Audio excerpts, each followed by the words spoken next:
Coming up on Mastering Cosplay. We have like people, you know, in their like late 50s, whatever, even coming up to us and say, oh, you know, this character was like so iconic growing up for me. I'm very much a fangirl when it comes to Assassin's Creed. Cosplay, the practice of dressing up as a character from a film, book, or video game. Do I know what it is? No way. But I'm ready to delve deep into the cosplay community and discover what inspires them. You'll learn words like fandom, closet play, mashup, and gender bending.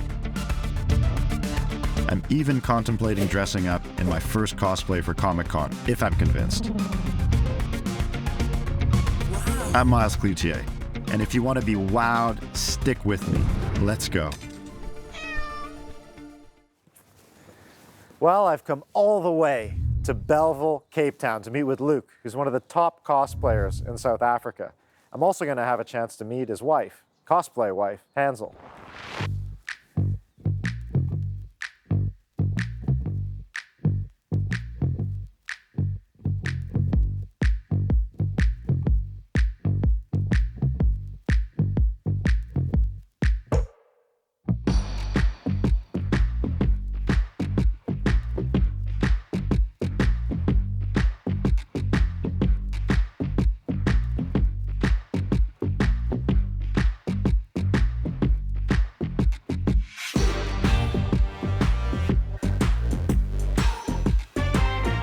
Luke and Hansel, Hi. you're a big deal in this industry. We don't always see it like that. We just want to dress up and have fun. And you're also very humble. I try. We both try. I think if you're just a good person, no matter what you do, I think positivity will just always surround you. I think humble is maybe a very, I don't know, brief word. Maybe more, I would say, grateful. Yeah. Grateful. Blessed. Blessed and highly favored. Yes. And famous. Wow. No. I mean, that's relative for us because we're famous. Well, Luke more so internationally than I am, but I think we're quite well known, I think is the better phrasing, in our South African community. Does a lot of responsibility come with that, locally, at least? Yes. Do people look up to you? Well, I mean, we obviously don't walk around with this idea that people look up to us. We do have a lot of people that reach out to us and say that, you know, what we've done or what we're doing is inspiring them. Is cosplay your profession? Well, for me it is. I left my full-time job in 2018. I was a costume designer for a company for 9 years, and then I thought, you know what? I've always been behind the scenes designing or making costumes or organizing costumes for other people. I thought, you know, maybe it's time that I break away, you know, and find my own path and go on my own journey. And it's obviously very nerve-wracking.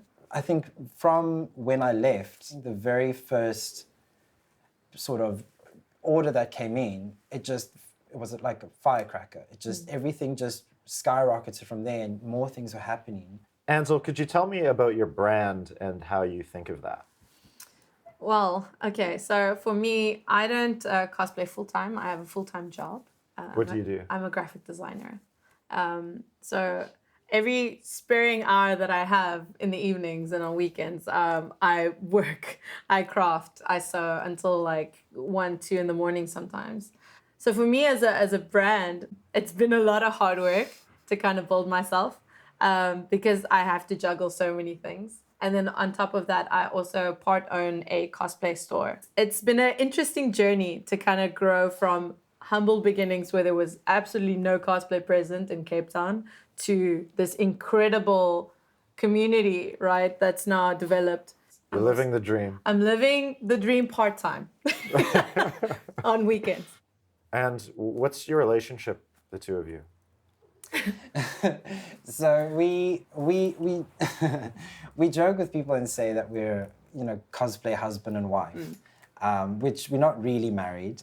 Sorry guys, I know you want to do like, a lot of people they're like, oh, but you guys would make such a cute couple. Yeah, they ship us. Yeah, there's different circumstances to why that can't happen, but You've described yourself as a raging homosexual.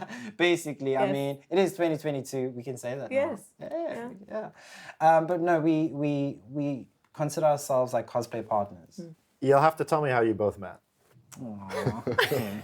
We've probably told the story lots of times, but I love telling it. It's such a cute story. So Ansel was a presenter at a cosplay competition in 2017.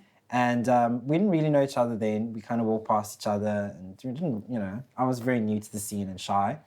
And I entered a competition as Link from Legend of Zelda, and the character doesn't really talk at all. Seeing the contestants before me kind of getting in character, I was like, I suppose I should do something. Yeah. Now I'm panicking because I'm like, what am I going to do? So I basically went on stage. She looks like an absolute goddess on stage. And I was like, okay, so I just started tap dancing. Like a river dance, because he's an elf, and I just started doing this. That makes no sense. I just did this awkward little dance, and then I realized, yeah, this is not working. So I thought, screw it. So I got on one knee, and I put my sword down, and I proposed to her on stage in front of everyone. We've never met each other at all. Never, yeah. And then you said... Yes, 1,000 times yes. And the crowd went, oh, it's so cute. And I think they legitimately thought we got engaged, even though we haven't met each other at all. And afterwards we had a smoke, and we were smoking, talking nonsense, and then you asked me if I'm keen to join you as Gambit, because you wanted to cosplay Rogue. Rogue, yeah. And since then, yeah, we've been inseparable. Yeah. What changes when you're in costume and when you're in real life? Ooh, so for me, specifically when I pick characters, obviously it's characters that I generally fall in love with. And you fall in love with them partly for how they look, obviously interesting costume. But for me, I fall in love with the personality and the strength and how formidable these females are, because I do female cosplays.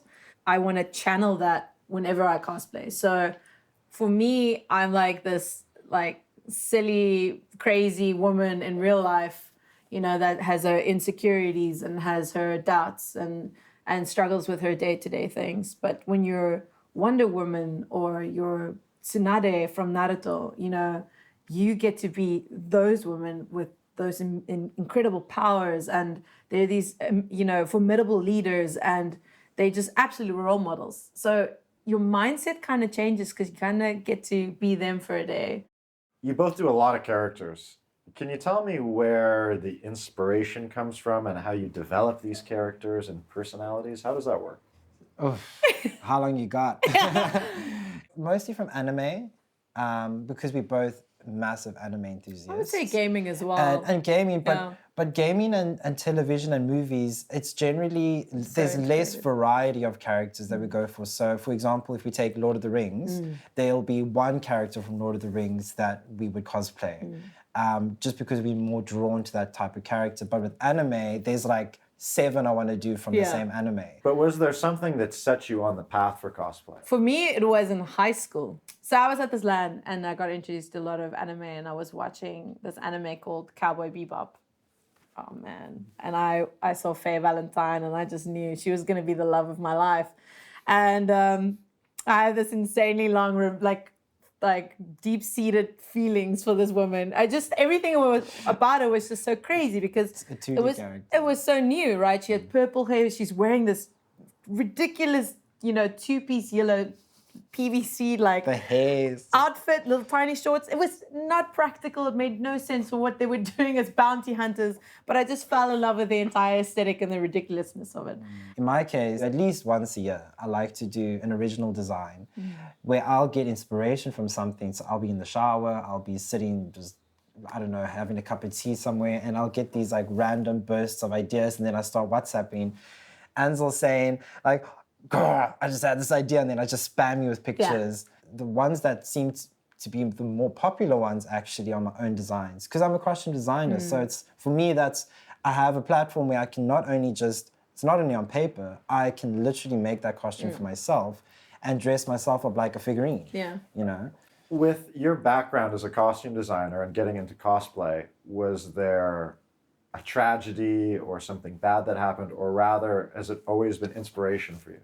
I wouldn't say anything necessarily as tragic happened to me in my cosplay life. Obviously, in real life, that's different. But in terms of cosplay, I think the only sad thing was maybe I suppose the haters online say some horrible things. What do the haters say? Well, I did Lucius Malfoy from Harry Potter, and somebody said, wait, this is what's wrong with society.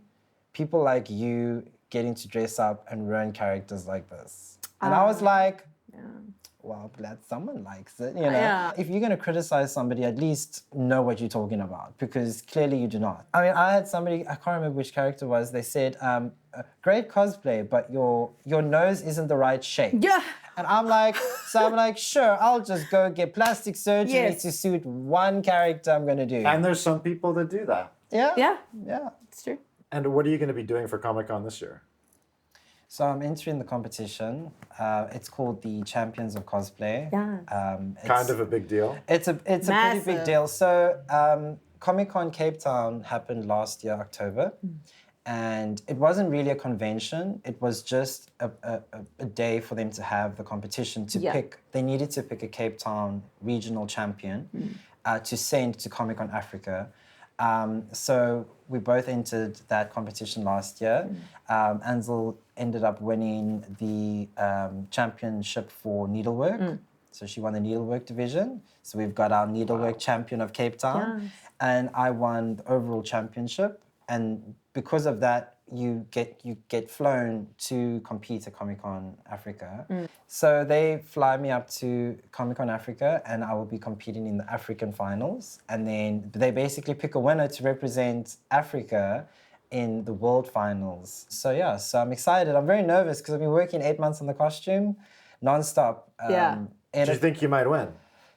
Well, obviously that's the goal, you know, that's the dream. The Masters division is quite hectic. You have to have made everything, at least 90% of the costume yourself. Yeah. From scratch.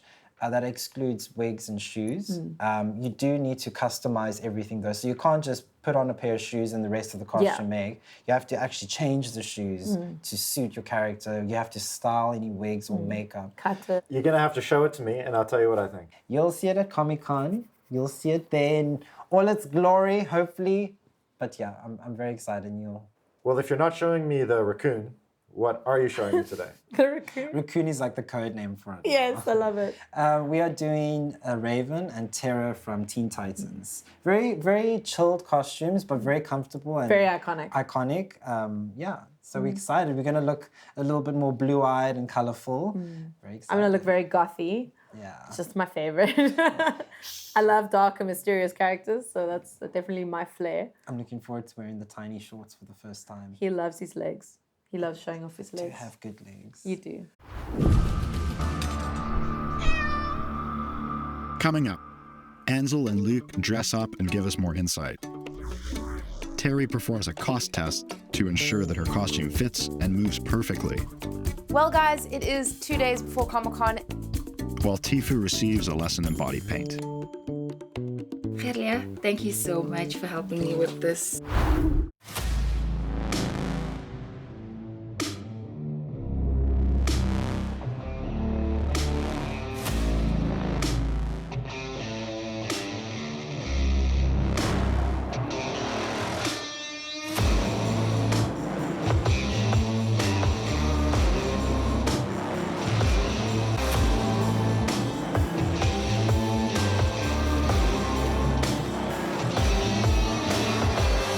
And you are now?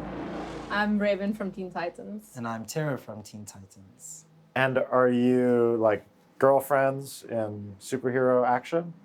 In the cartoon, the character I'm cosplaying is actually a female, so they would be girlfriends, friends. Friends that And are girls. I'm doing a male version, so we're still best friends, just a little bit of a twist on it. Yeah. But yeah, we're on the same team in the cartoon, so And what does the team do? Are you fighting evil? villains. Yeah. And basically it's stock standard, you know, villains trying Superhero. to take over the world. Because it's Teen Titans, so they're actually teenagers. Yeah. So we're doing slightly more mature We're versions. we're older versions Hence of the the characters. stubble. Yeah, hence the wrinkles. Which is disguised with makeup. Photoshop. Yeah. Yeah. Photoshop. Real life Photoshop. It's like we like to call it.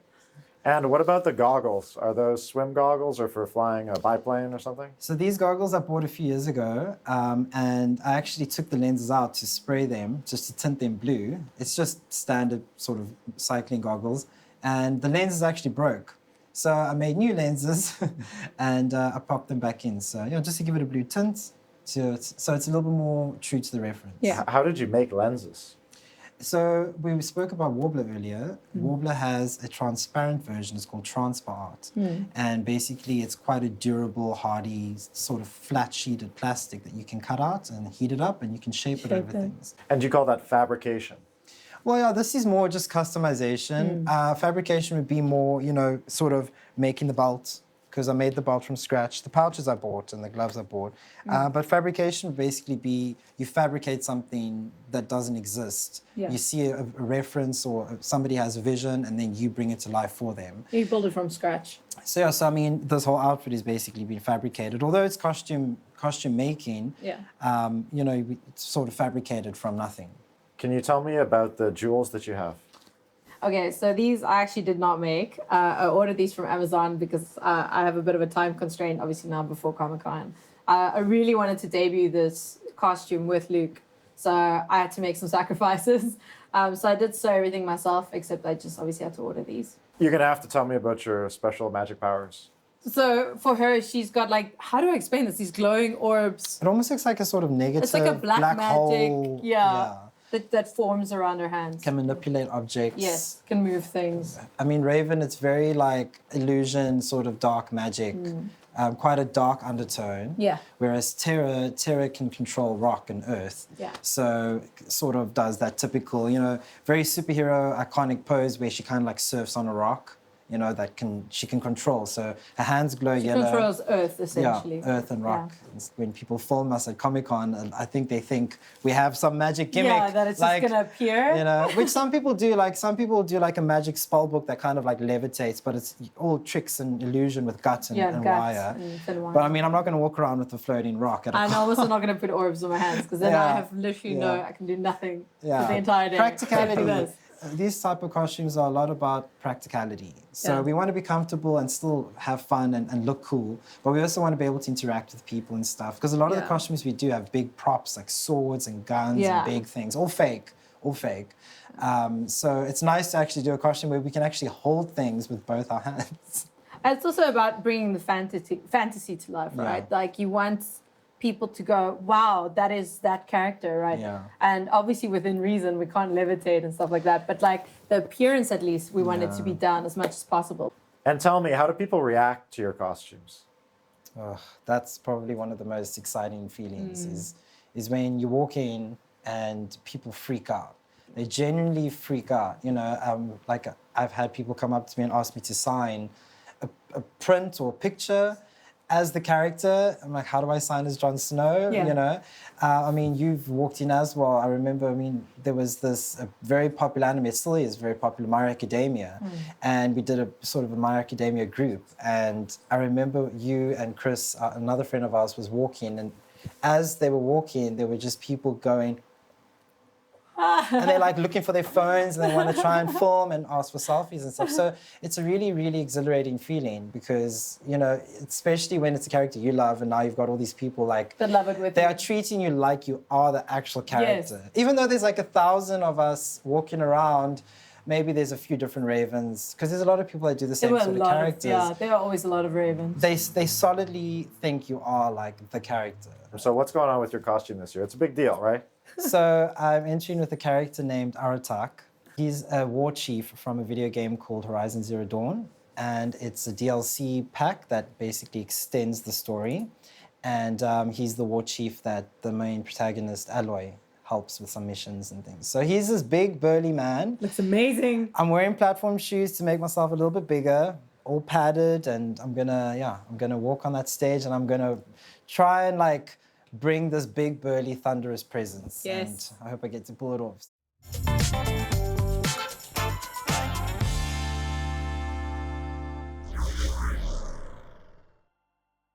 Well, guys, it is 2 days before Comic-Con and I am finished my cosplay. I'm very excited. I didn't think I was actually going to finish this cosplay in time. I'm very rusty as it appears, but It is all done. I'm very excited. And today we are going to do a cos test. Now, a cos test is when we put on the costume before the event just to see if there are any kinks that need ironing before the competition. It is very important to do a cos test before the day because you don't want to put on the costume and realize that there are a few things that aren't working, a few things that are breaking really easily, or things you can't do in the costume and you need to tweak it a little bit before the competition. So we're going to do a cos test today and see how it all looks together.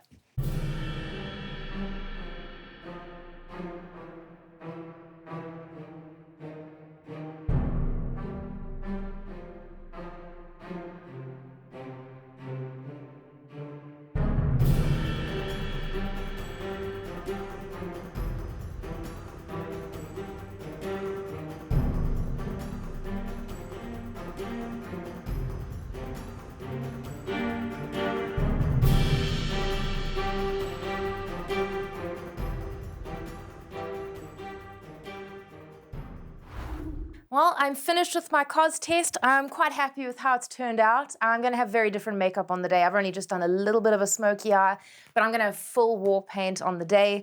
So I'm glad that I did a cos test because there's a few things I want to tweak and fix and make it just a little bit more functional. And I'm very happy with how the sword turned out. Very happy with how the wig and the tiara turned out. So I would say that my costume has taken probably about 100 hours to make. It's probably the most expensive cosplay I've ever made, truth be told, but I'm very happy with how it's turned out, and I've definitely saved a lot of money by using recycled plastic for the sword, old corsets for the bodice, scraps of foam that I already had to make the pieces for the bodice. So all in all, I'm very happy with being cost effective, because that's going to be one of the panels I'm going to be talking about at Comic-Con, is cosplaying on a budget, and definitely think I've done that for this one. And I'm very excited, and I promised my followers on TikTok that I would give them a sneak preview of this costume. So we're going to go on TikTok now and do a live and show some of my followers who are lucky enough to be awake now, because most of them are on the other side of the country, but we're going to see if some of them are lucky enough to be awake and be on my live and see my outfit for the first time.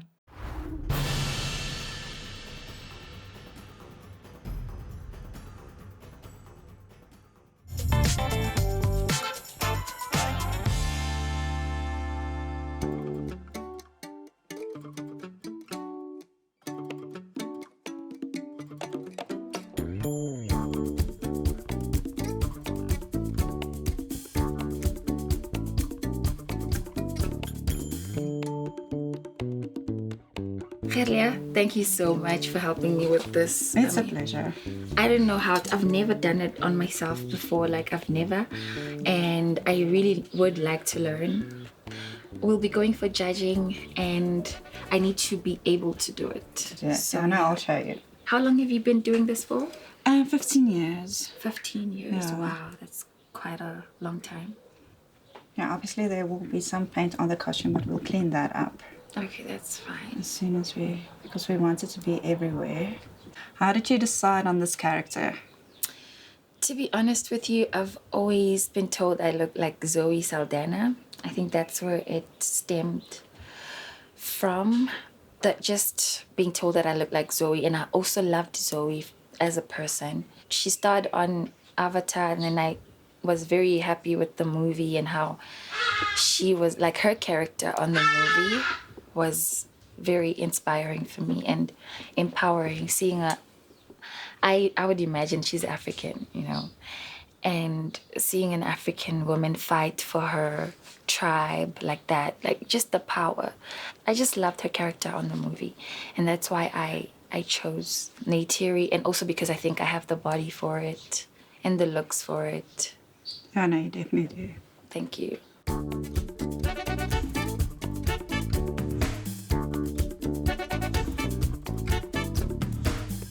Have you ever done contacts? Never. Okay, so these ones are brand new. You just open it.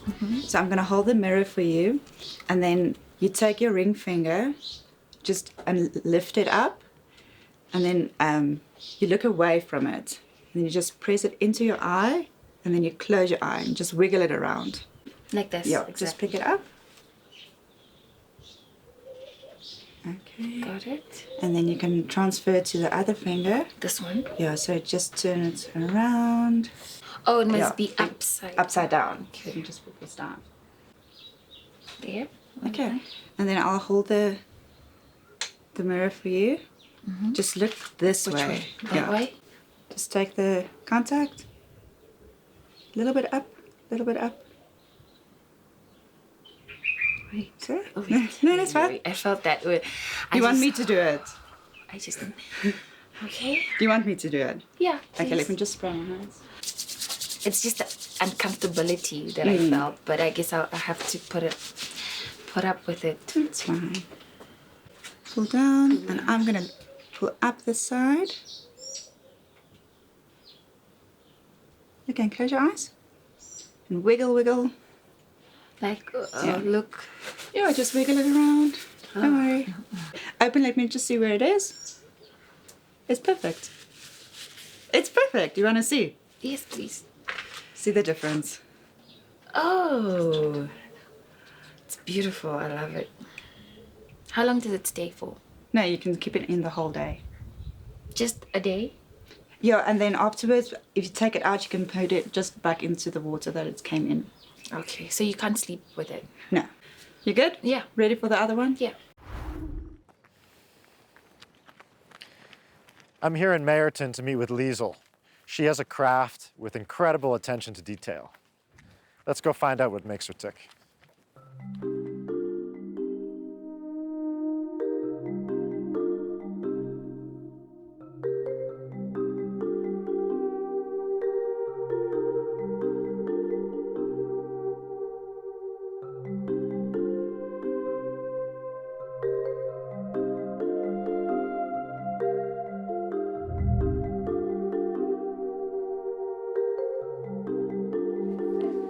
Hi, Liesel, Miles. Hi, Miles. Nice to meet you. Nice to meet you as well. I tried to tell your dog that we have an appointment, but You know what? They tend to listen to themselves only, but they're very good judges of character, so you should be safe. okay, that's good. Yes. Now, is this your workshop? Yes, it is. Why don't you join me? Wow, this is amazing.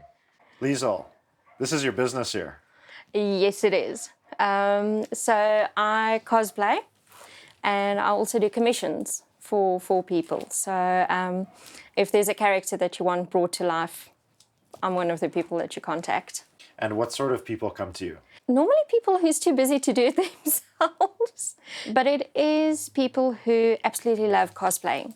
So if they have a character that they feel passionate about, that they feel, you know what, they want to have it done, then they'll contact me. We'll sit together. Everything is done from scratch for them. For instance, if I can't find a fabric to match, I will make that fabric for you as well. So I'm actually busy with Barbie for a client, where the movie's not even out yet, and she was like, no, I need to have Barbie. Is that for Comic-Con? Yes, it is. So I actually painted the fabric for her. Can you tell me the 3 costumes you're working on for that client? Yes, I can. So just to give you a little idea, this is for Barbie. This is where my magic happens. So this is for the client. We're doing Starfire from DC Titans for her. Then we are also doing Caitlin from Arcane. And is this a piece of armor here? Yes, it is. I actually had the armor 3D printed and then I spray painted it. But this is going to be the end product.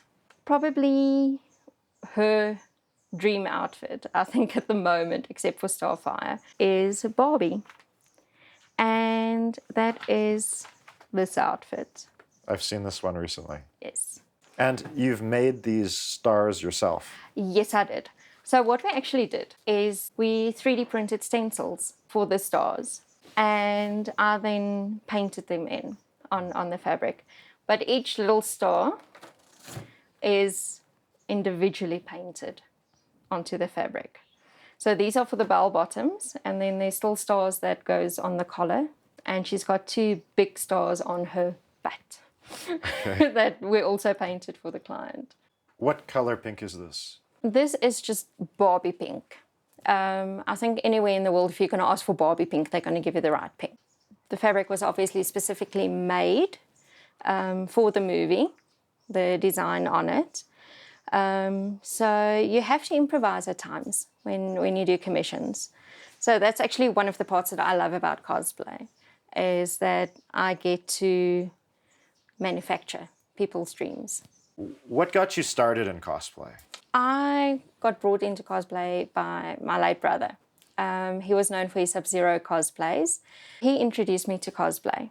I started out as a Neku Mimi character. Is that anime? It is anime. It's basically your cat girls, if I pronounce it correctly. My Japanese is not that great. Better than mine. So I actually did cat ears and a tail for me. So the rest was a very simple outfit. From there, I actually entered 2 competitions. One, I did my version of the Snow Queen from the Hans and Christian Andersen story. And then my favorite that I did is my own take on Assassin's Creed. I'm very much a fangirl when it comes to Assassin's Creed. And Assassin's Creed, can you tell me about, is it books? I know the game. Is it also a book? Are there movies now? How does that work? So with Assassin's Creed, there are books as well. And then they did the movie, the Assassin's Creed movie, which was, again, an original story that they did, but with all the bells and whistles of the games. I think it's one of the few movies that I personally feel where they actually did justice to the game in terms of film medium. So when I started cosplaying more intensely, there wasn't really a character that I felt suited me. So I decided to do my own. Strangely enough, I named her Cassandra. And a couple of years later, the latest Assassin's Creed came out, and the female lead was called Cassandra. Really? So that was quite an interesting coincidence. And could you describe the style of the outfits and costumes in the game for me? So Assassin's Creed does start off in modern times, but what is so great about it is it goes back in history. So the characters' outfits and that, a lot of them are historically accurate. The characters as well, in terms of, for instance, Syndicate, takes place during the London Industrial Revolution. So one of my cosplay ultimates is Evie Fry, where I want to do her probably for the next Comic-Con, because she is a lot of work to do. So this is actually the fabric design that's on Evie's jacket. And this is very detailed. Extremely. So doing it by hand, because I do love doing embroidery by hand as well, I would probably have to start now just embroidering the fabric to have it finished for the next Comic-Con. But with this, you actually get an embroidery machine where you basically load the design in, you put down your fabric, and it starts sewing. You don't have to do anything. I've met several people so far in cosplay, and some of them are trying to get away from all the things that are going on around them, almost as a distraction. Others are using it to improve themselves. Yes. What do you think is your motivation? For me, it is an escape, because you get to live in that world and forget about everything that's out there, the good or the bad. There's so many things that we can actually identify with. You know, there's been a lot of things that's happened in my life, and I've become a lot stronger because of them. And I think that's sort of one of the things why I feel Evie Fry is like such a cosplay goal for me. And there's definitely things that you can take away from her. Is this part of your costume that you're going to be showing me? So that is actually part of the Evie Fry costume, which is the Hidden Blade Gauntlet. And I press... So if you press the button, you'll see I a little remove surprise. my hand. This is almost like a Spider-Man thing, right? Yeah, definitely don't keep your hand in front of it. Yeah, and then I press the button. And the blade pops out. Is this an accurate representation? From the game, extremely. especially with the fact that Ubisoft actually brought it out, who's the creators of the game. But you're going to have to show me this outfit. Yes, I'm going to go get changed, Awesome. and then we'll have a look. I look forward to it. Let's do it.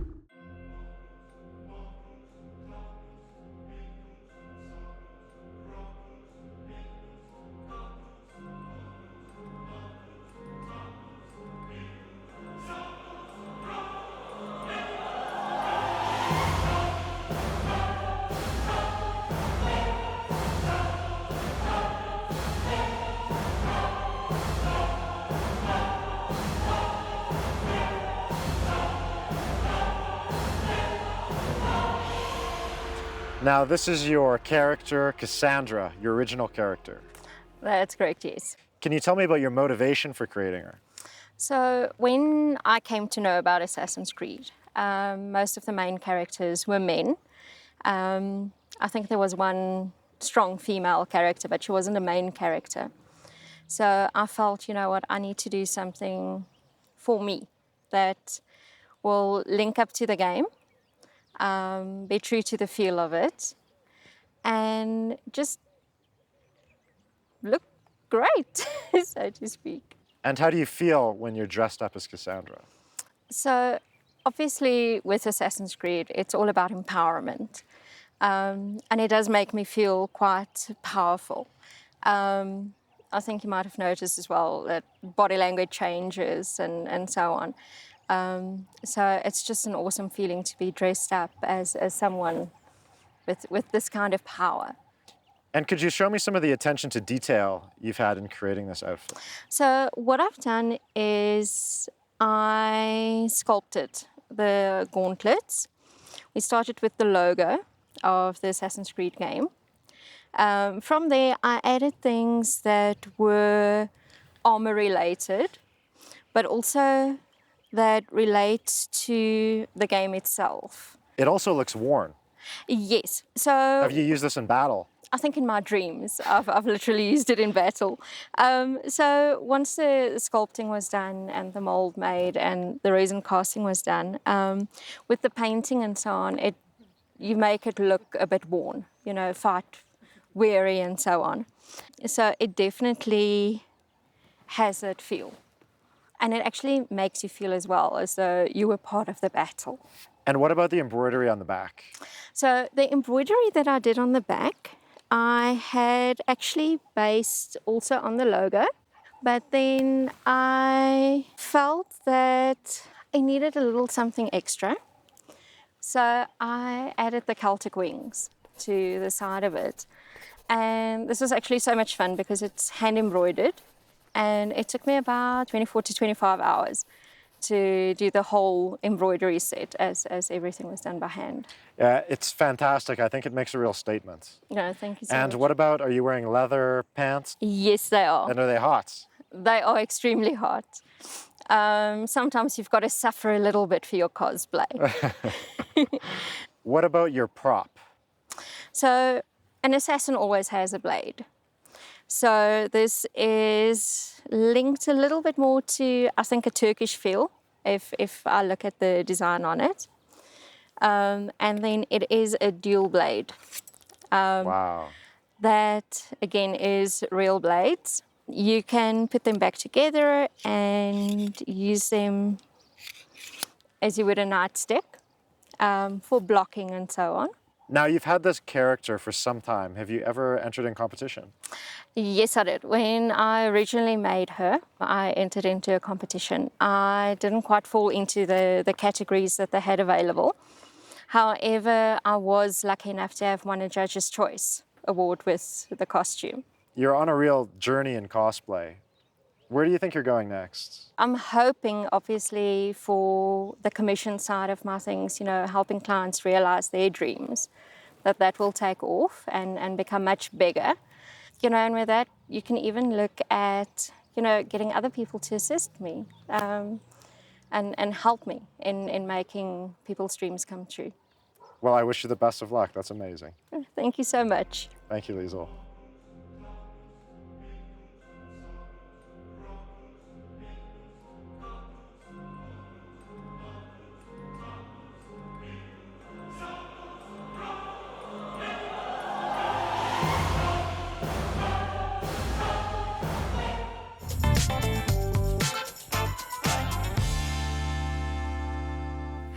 Hi, Donovan. Thank you, Nix. Here's a full shot of the cosplay.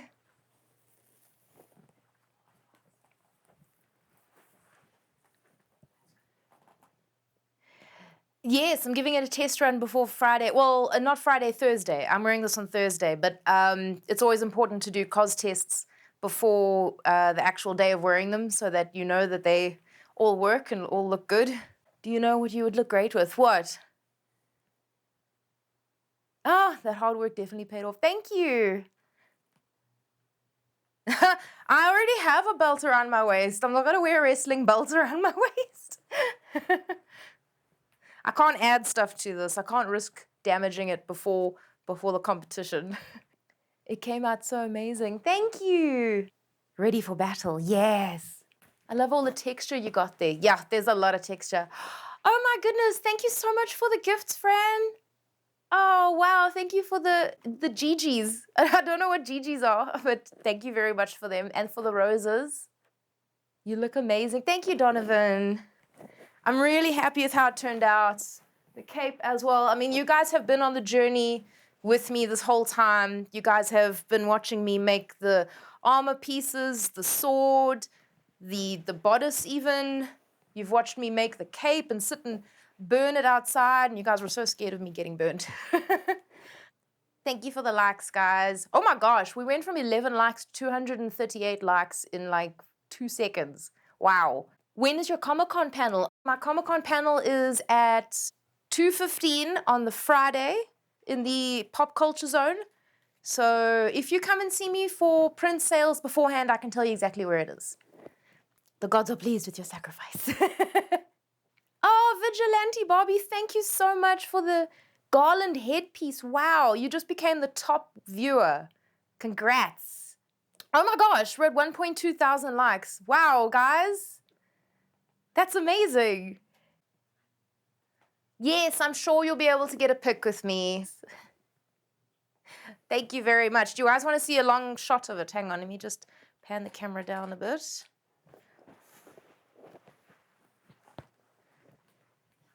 So that's the full shot.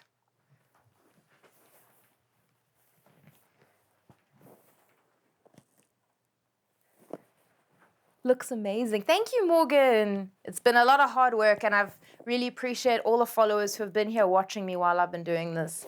Yep, excited to see your panel on cosplay making. My panel's not on cosplay making, it's on cosplaying on a budget.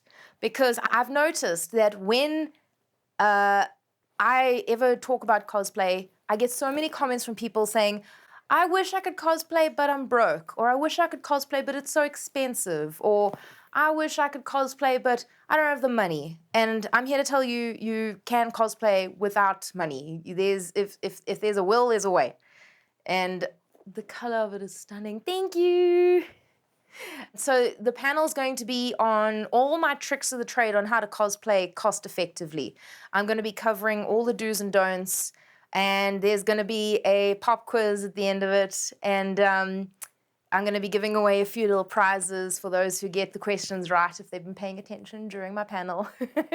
But it's going to be a very cool panel. I think it's very necessary right now given the economic climate and everything. I think a lot of people need to know how to cosplay and make it cost effective. So guys, the camera crew is busy telling me now that we're going to wrap this up, and then I'm going to jump back on and do another live with you just now, okay? Everybody just give me a big wave goodbye, and then I will see you at Comic-Con. In this tiny space of a live that we did, I've got 350 diamonds on TikTok. So I don't know how much that works out to in dollars, but that was really, really fun. I think I'm going to jump on again just now and make some extra bucks.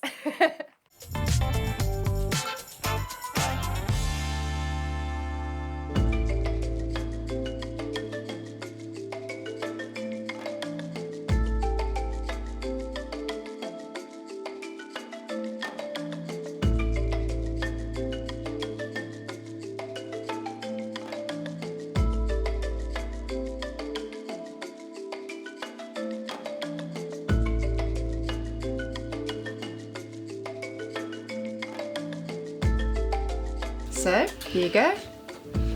Oh my god, this is amazing.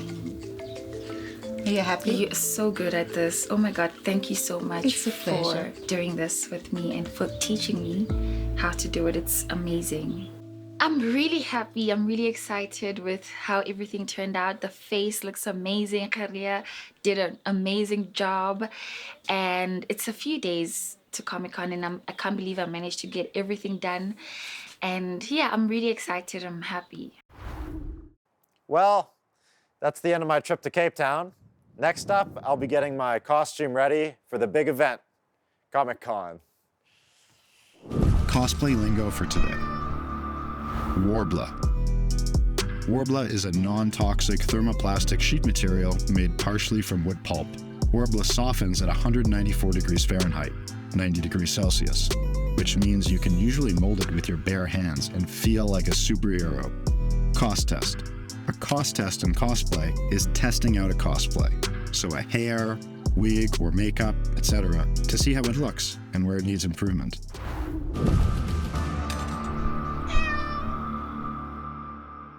So is this your first Comic-Con? No, it's the second one. I was in the FanCon in 2019 in Cape Town. And what are you looking forward to today? Well, I hear that Jamie Campbell Bower is here, and I am not only a Star Wars fan, I'm also a Stranger Things fan.